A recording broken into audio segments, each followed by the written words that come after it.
दोस्तों नमस्कार। आप देख रहे हैं आकाश लाइव न्यूज नेटवर्क।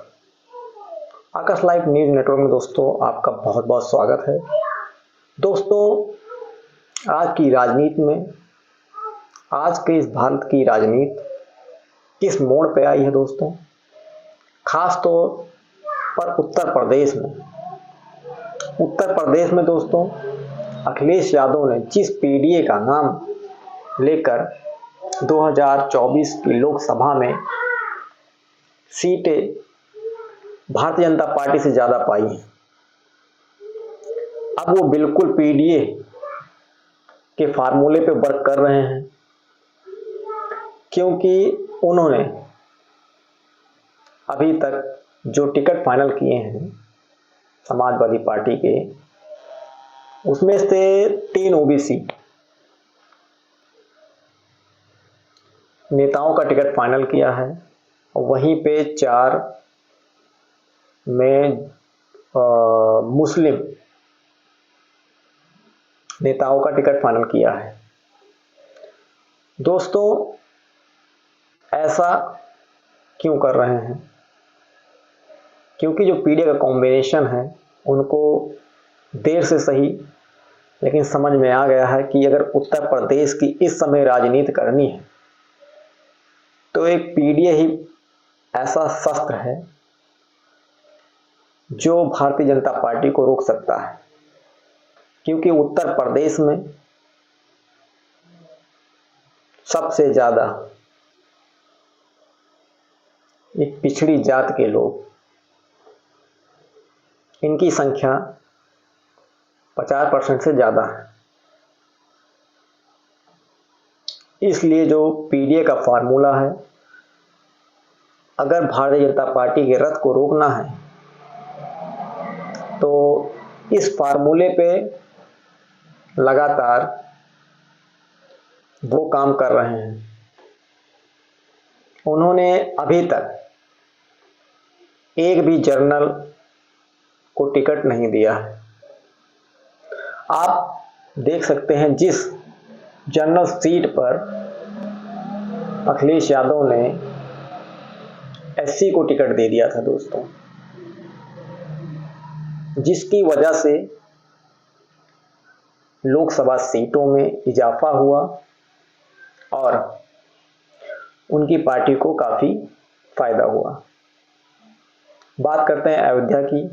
जिस अयोध्या सीट पर 2024 की लोकसभा चुनाव में एक जनरल सीट पर उन्होंने अवधेश पासी को टिकट दिया और जनता ने भरपूर उनको वोट देकर जिताया।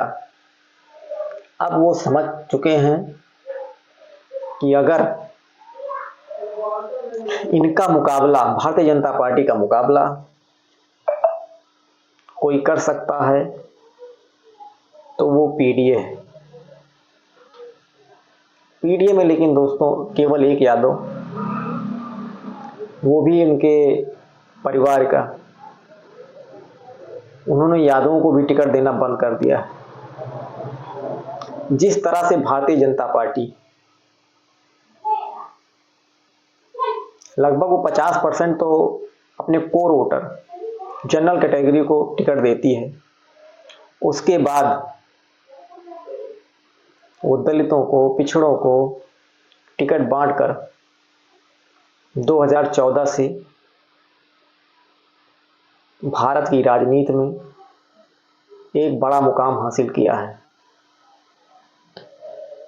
बात करते हैं उत्तर प्रदेश में 2017 के बाद से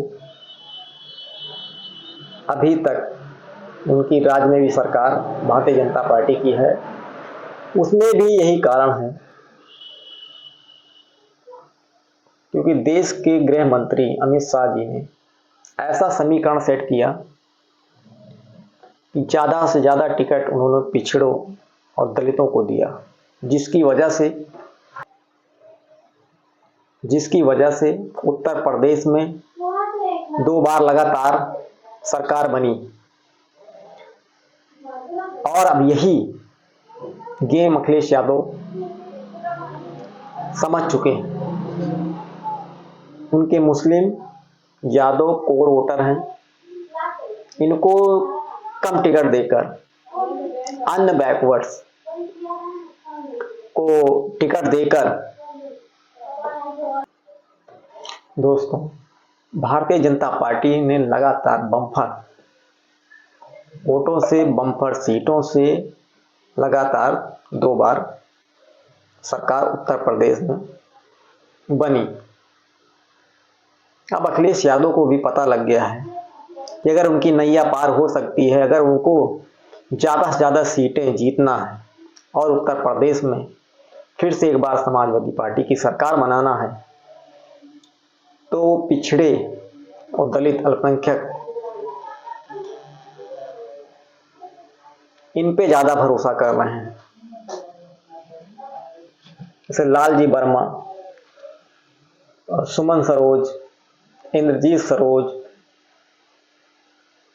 जो एससी समाज के बड़े नेता थे, जो कि बहुजन समाज पार्टी के गद्दावर नेता रहा करते थे, उनको अपनी पार्टी में इन्होंने ज्वाइन किया और बहुजन समाज पार्टी की बिना गठबंधन के लोकसभा में सबसे लार्जेस्ट पार्टी बनकर समाजवादी पार्टी आई। दोस्तों ये फॉर्मूला अब उपचुनाव में भी अखिलेश यादव ने खेल दिया है। जहां पर अखिलेश यादव ने एक भी जनरल को टिकट नहीं दिया, वहीं पर भारतीय जनता पार्टी ने एक भी एससी को टिकट अभी तक नहीं दिया। दोस्तों बिहार की एक ब्रेकिंग न्यूज, शहाबुद्दीन के बेटे को आरजेडी में शामिल करा लिया गया, जो कि एक बड़े राजनीतिक परिवार के थे। उनको शामिल कराकर एक ऐसा मैसेज दिया जाएगा जो उपचुनाव हैं और आने वाली विधानसभा में उसका असर देखने को मिल सकता है। दोस्तों वहीं प्रशांत किशोर ने सुप्रीमो मायावती जी के ऊपर एक आरोप लगाया है कि वो पैसे देकर टिकट देती हैं। दोस्तों आप लोग 9 सीटों में से दोस्तों बिहार में कुछ नया होने वाला है, क्योंकि 28 तारीख कल को एक इमरजेंसी मीटिंग नीतीश कुमार कर रहे हैं, जो कि मैंने पिछली वीडियो में बताया था आप लोगों को। और ये मीटिंग भारतीय जनता पार्टी के लिए सही नहीं है, क्योंकि जब नीतीश कुमार शांत होते हैं तो कुछ नया सुनामी आने का मैसेज मीडिया वाले और जनता बिहार की जान जाती है। उनका शांत रहना, उनका चुप रहना, ये सुनामी आने के पहले एक खामोशी होती है। नीतीश कुमार क्या करने वाले हैं कोई कुछ नहीं जान सकता। इसीलिए लालू प्रसाद ने इनको एक बार ये भी कहा था कि नीतीश जी के पेट में दांत है। दोस्तों आप लोगों को 9 सीटों पर उत्तर प्रदेश की जो 9 विधानसभा में उपचुनाव होना है, उसमें से समाजवादी पार्टी कितनी सीट जीतेगी और वहीं पर भारतीय जनता पार्टी कितनी सीट जीतेगी, प्लीज़ कमेंट बॉक्स में ज़रूर बताइएगा दोस्तों। और वहीं पर एक सबसे हॉटेस्ट सीट जो मिल्कीपुर की थी, उसमें चुनाव रुक गया है। सपा के लोग आरोप लगा रहे हैं भारतीय जनता पार्टी यहाँ से डर गई है, इसलिए उपचुनाव देर में कराना चाहते हैं। और वहीं पर भारतीय जनता पार्टी भी आरोप लगा रही है कि समाजवादी लोग नहीं चाहते कि अभी इलेक्शन हो। दोस्तों जिसमें से मैं आपको बता देना चाहता हूँ, समाजवादी पार्टी की 2-3 सीटें बहुत मजबूत हैं, जिसमें से कटहरी विधानसभा और करहल की सीट बहुत मजबूत है। दोस्तों राजनीति में कुछ भी हो सकता है, लेकिन ये 2 सीटें इनकी बहुत मजबूत हैं। और भारतीय जनता पार्टी भी चाहेगी कि 9 सीटों में से ज़्यादा से ज़्यादा सीटें उपचुनाव में जीत कर ये एक मैसेज दिया जाए कि भारतीय जनता पार्टी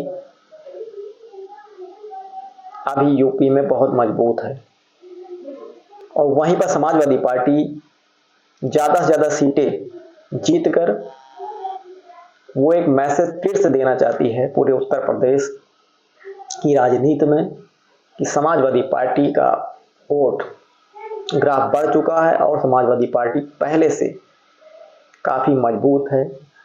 दोस्तों, दोनों पार्टियों में एक जो महायुद्ध आप कह सकते हैं, इस बार कोई भी सीट किसी के लिए आसान नहीं होगी दोस्तों।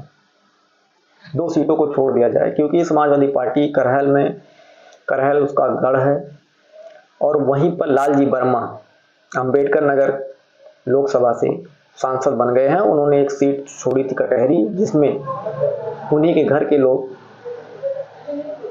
चुनाव लड़ रहे हैं। वहां पे काफी मजबूत माना जा रहा है दोस्तों। मिल्कीपुर और कटहरी में आप लोगों को क्या राय है, कमेंट बॉक्स में जरूर बताइएगा।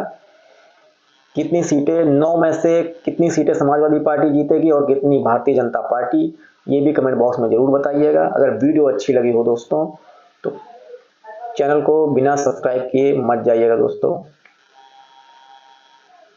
नमस्कार, जय हिंद।